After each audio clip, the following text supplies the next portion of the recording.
In 900 AD, an Anglo-Saxon monk sitting in a monastery in northern England wrote a complaint about the Vikings. It was not about their raids.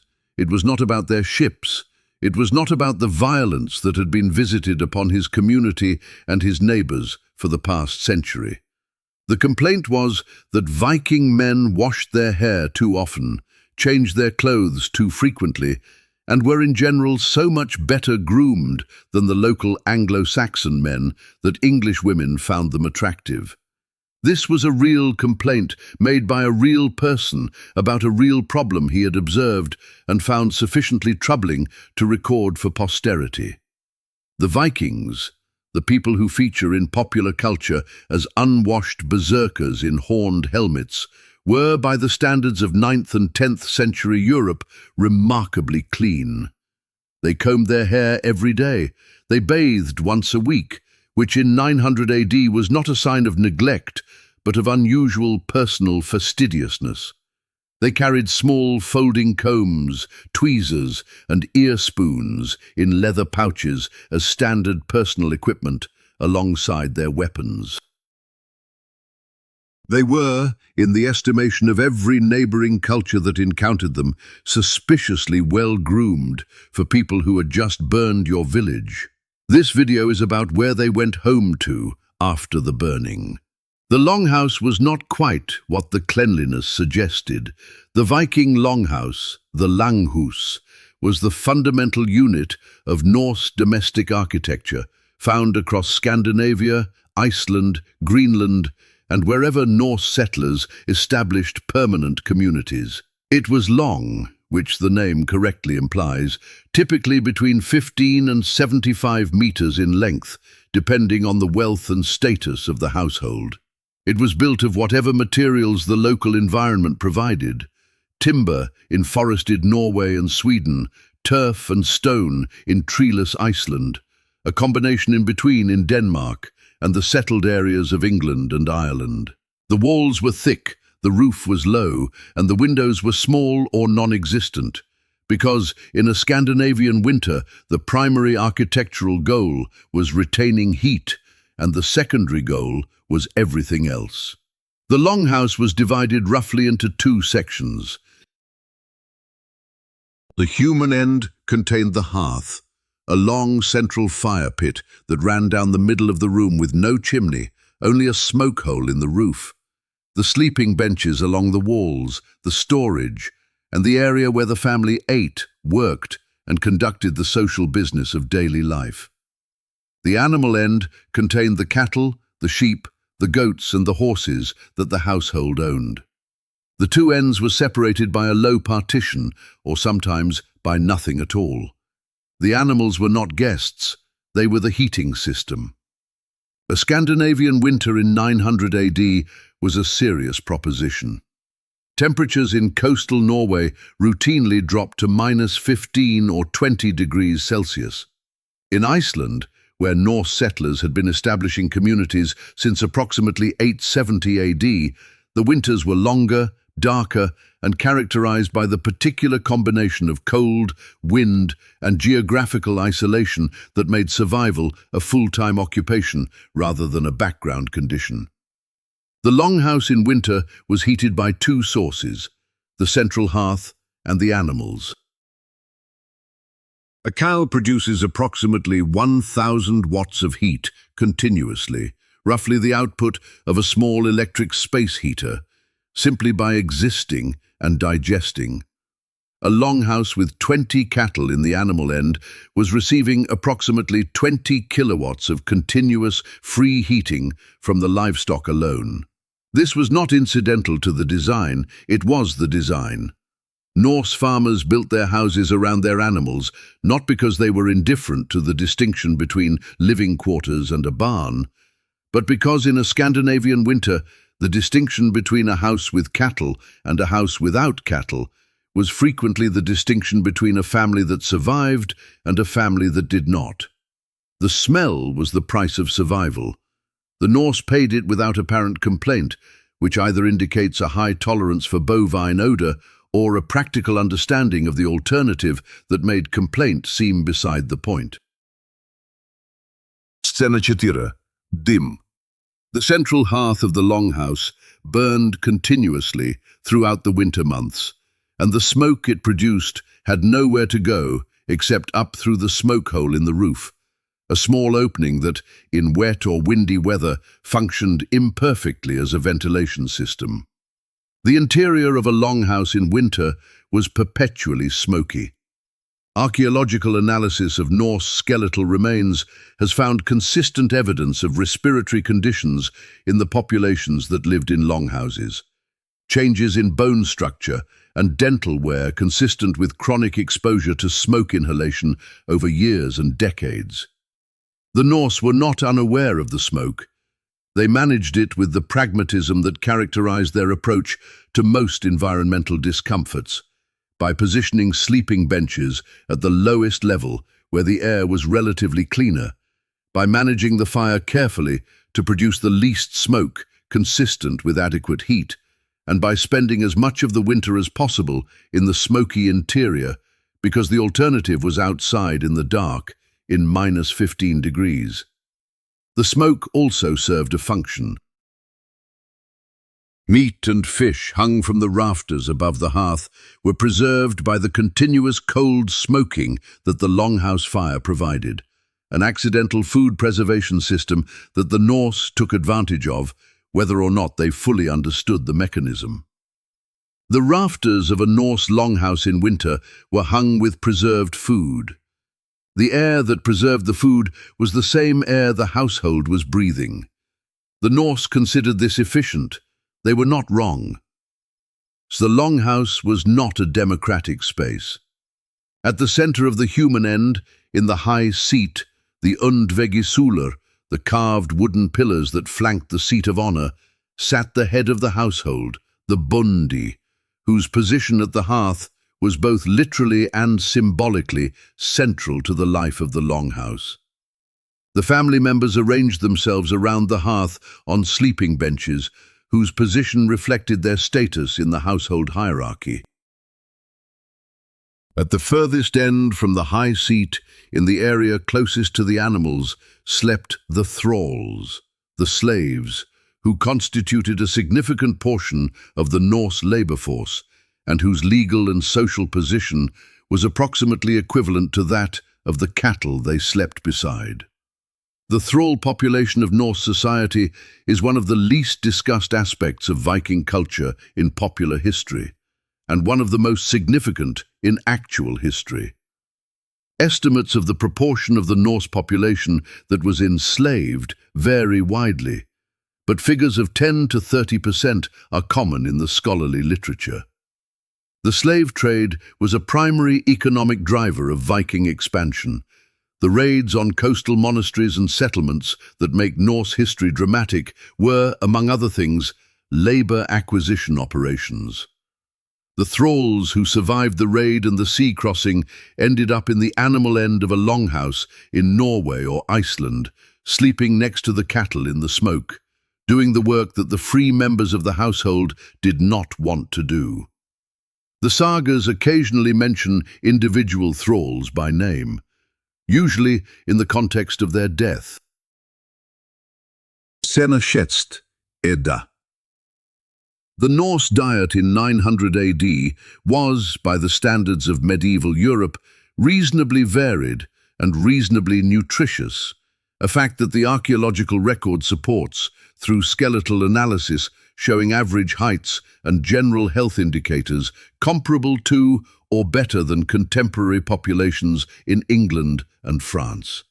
The staples were rye bread, barley porridge, dried and salted fish, preserved meat, dairy products from the household cattle, and whatever vegetables the short Nordic growing season allowed, primarily root vegetables and legumes that could be stored through the winter. The cooking happened over the central hearth in iron pots and on flat stones, producing food that was nutritionally adequate and, by all available evidence, considerably more varied than the diet of a contemporary English peasant. The Norse also brewed ale from barley, and in households wealthy enough to import the ingredients, mead from honey. Both were consumed in quantities that the sagas describe with the enthusiasm of a culture that considered generous hospitality a moral virtue and measured it partly in the quantity of drink provided to guests. A feast in a Norse longhouse was a serious commitment of resources. The benches cleared back, the fire built up, the ale flowing, the skalds singing, the stories of raids and voyages, and the deeds of ancestors filling the smoky air. It was also, depending on the quality of the mead and the length of the evening, occasionally fatal. The sagas record a statistically improbable number of incidents in which a feast ended in violence. The Norse took both hospitality and insult seriously. The combination, lubricated by significant quantities of mead, produced outcomes that modern event planners would consider suboptimal. Stereotype, liczne hygiene. The reversal of expectation that Viking personal hygiene demands is thorough enough that it requires its own section.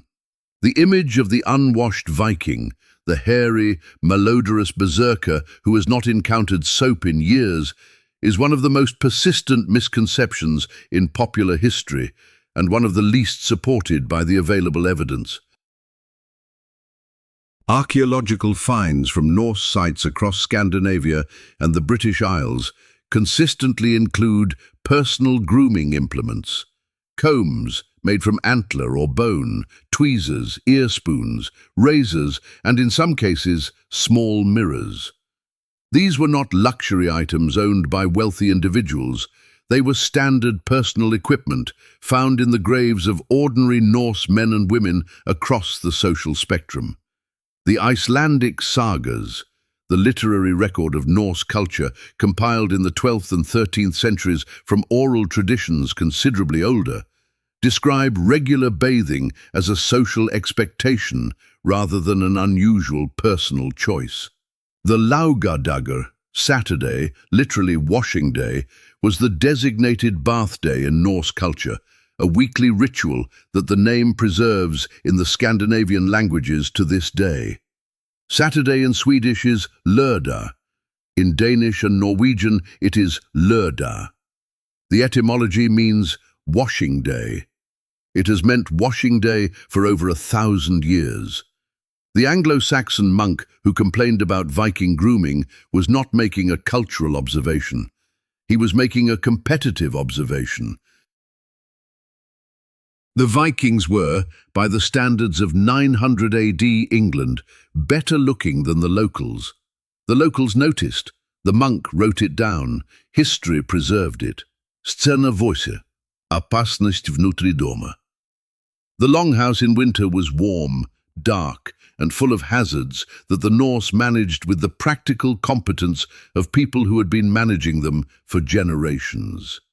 The central fire was the most obvious, an open hearth in a wooden or turf building, unguarded by any barrier, around which children, animals, and adults moved continuously, in a space lit primarily by the fire itself and by small oil lamps that provided illumination approximately equivalent to a single modern candle. Burns were common. Archaeological evidence from Norse sites shows healed burn scars on skeletal remains at rates that reflect both the frequency of fire accidents and the Norse capacity for surviving them. The smoke inhalation was chronic rather than acute. The Norse did not typically die from a single night's exposure to the hearth smoke, but the cumulative effect over a lifetime of winters in a smoky longhouse contributed to the respiratory conditions that the skeletal record documents.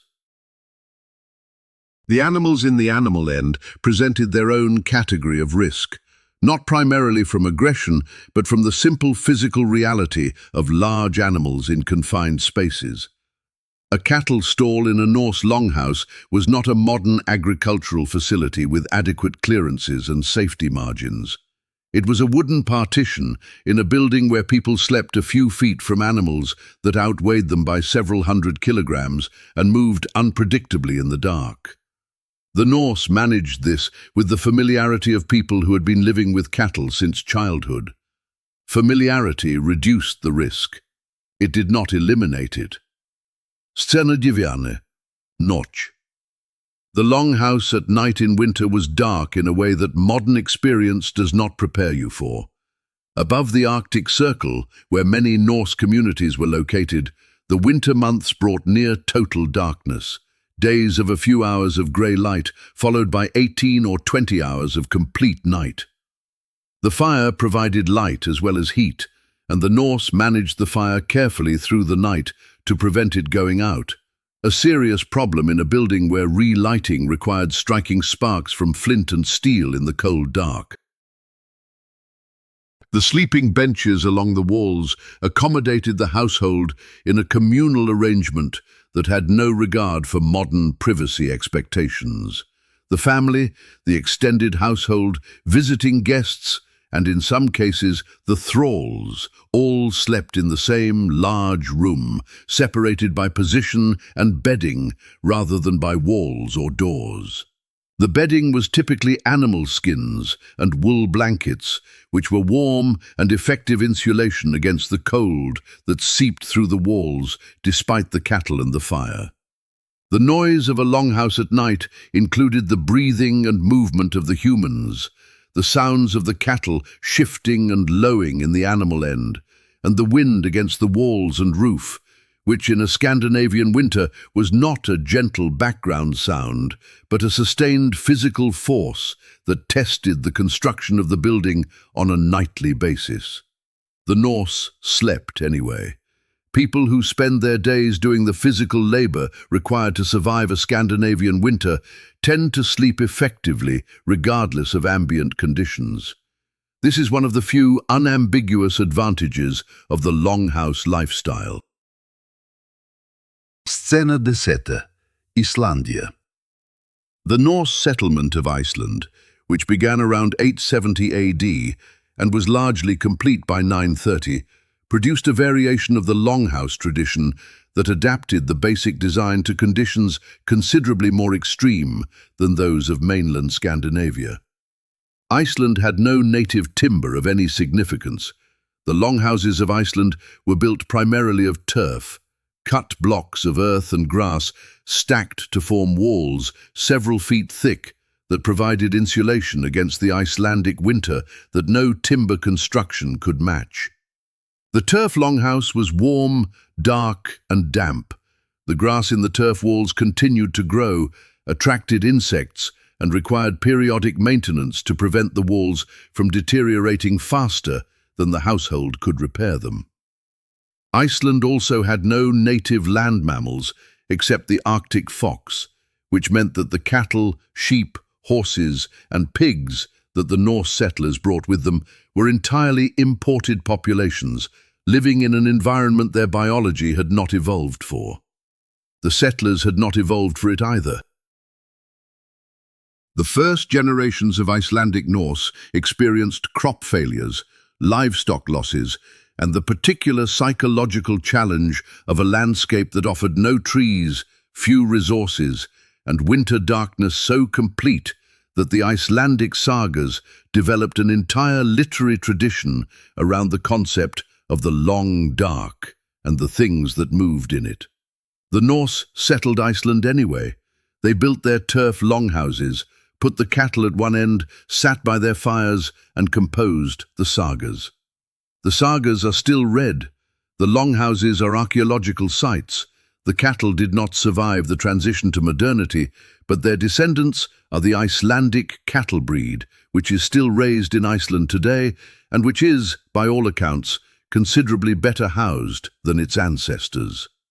The numbers associated with Norse longhouse life are numbers that archaeology has produced rather than the Norse themselves recorded, since the Norse did not leave administrative documents of the kind that make medieval English history unusually well quantified. Excavated longhouse sites across Scandinavia, Iceland, Greenland, and the Norse settlements in Britain and Ireland have provided a detailed physical record of how these buildings were constructed and used. The longest excavated longhouse, at Borg in the Lofoten Islands of Norway, measured 83 meters from end to end, making it larger than many contemporary English churches. It belonged to a chieftain of considerable wealth and housed not just his family, but a substantial retinue of dependents, servants, and thralls. The average Norse longhouse was considerably smaller, typically between 15 and 30 meters, and housed a nuclear family plus whatever additional labor the household required. The thrall population of Norse society, as noted, has been estimated at between 10 and 30% of the total, a range wide enough to indicate genuine scholarly uncertainty rather than established fact. The sagas mention individual thralls occasionally. The administrative records that would allow a precise count do not exist. The archaeology can tell us the dimensions of the longhouse. It cannot always tell us how many people were sleeping in it against their will. Scena 12. Final. To survive your night in a Norse longhouse in 900 AD, you would have needed to tolerate the smoke from a fire with no chimney, the smell of the cattle whose body heat was keeping you alive, the darkness of a Scandinavian winter night that lasted 18 hours, and the communal sleeping arrangement that offered no privacy and considerable exposure to whatever respiratory conditions the other members of the household were carrying. You would have needed to know your place in the household hierarchy, which bench was yours, which portion of the food was yours, which conversations you were permitted to enter, and which you were expected to observe in silence. You would have emerged in the morning, smelling of smoke and cattle and the particular combination of confined human habitation that the Norse considered normal and their Anglo-Saxon neighbors considered objectionable. Then you would have combed your hair. You would have washed your face in cold water. You would have been, by the standards of 900 AD, remarkably well groomed. The Anglo-Saxon monk who wrote down his complaint about Viking attractiveness was writing from a monastery that had better architecture, better ventilation, and considerably less cattle. He was right that the Vikings were cleaner. He was not entirely right about why. The longhouse is reconstructed now at archaeological sites across Scandinavia. You can visit one in Norway, in Denmark, in Iceland, and walk through the low door into the smoky interior and stand where the Bundi sat and smell what 1,000 years of revisionist television had not prepared you to smell. It smells of wood smoke and damp turf and the ghost of cattle that have been gone for centuries. It smells, in other words, exactly like home. Just not the home you were expecting.